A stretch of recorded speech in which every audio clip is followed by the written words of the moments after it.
Charles Babbage was the only child of a tyrannical London banker, a bully at home. But his money kept his son and heir financially comfortable for life. Cambridge educated in mathematics and supremely self-possessed, Charles became an iconoclastic writer and habitual inventor. In 1832, the drawing room of his London home became a showcase for demonstrations of a small section of his difference engine, a far from finished device by which he intended to revolutionize calculation by mechanizing it. At his soirees, London's intellectual society watched what you see now. As Babbage cranked its handle, this machine produced a series of polynomial calculations that were repeatable and error-free.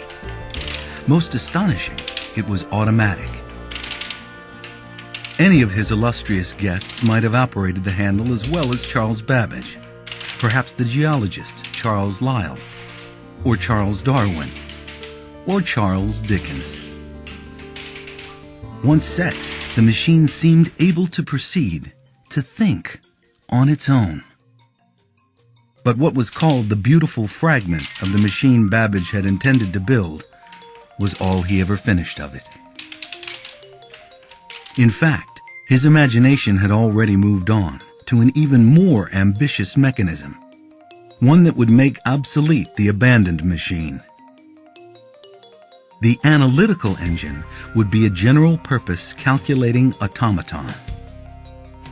For most of 30 years, he would revise and improve his notional design.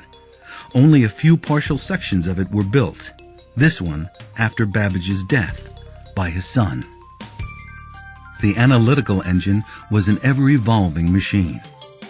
Each breakthrough elegantly drawn up, annotated to describe mechanical motions with a coding system that Babbage claimed was his finest invention.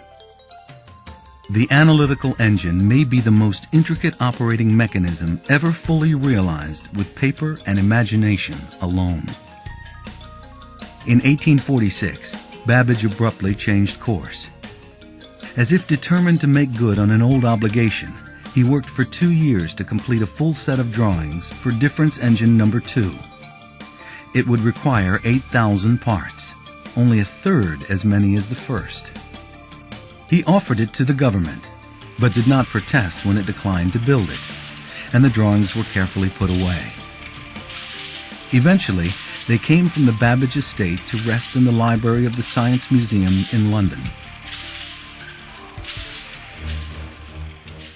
More than 130 years later, in 1985, the museum's new curator of computing, Doran Swade, became convinced the institution could build difference engine number 2.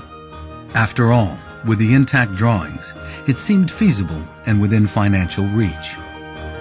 It took 17 years and drama to rival Babbage's so long ago.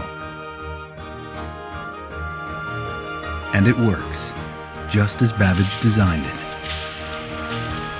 Every turn of the engine's driving handle is carried through gears, cams, rods, levers, and springs to release and arrest precisely aligned number wheels.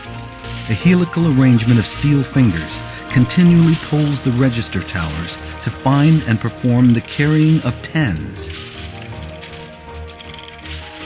In its continuing sweep upward, it is mesmerizing.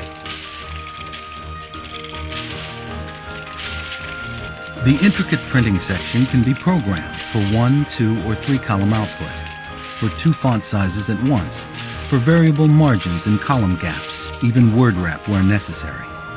It prints hard copy on paper and simultaneously impresses the same output into a tray of plaster to produce a stereotype, a mold for casting a full-page printing plate. When a tray is full, the printer pauses the entire machine. In the spring of 2008, a clone of DE2 commissioned by Nathan Myhrvold was completed at the Science Museum and shipped to California.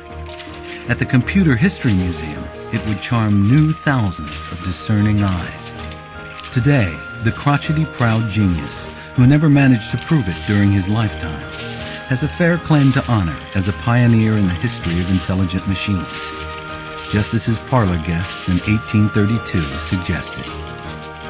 His difference engine continues to inspire the admiration of his intellectual heirs, a celebrated and unique icon to chroniclers of computing. Charles Babbage, remember, never saw it, except in his stubborn, prescient dreams.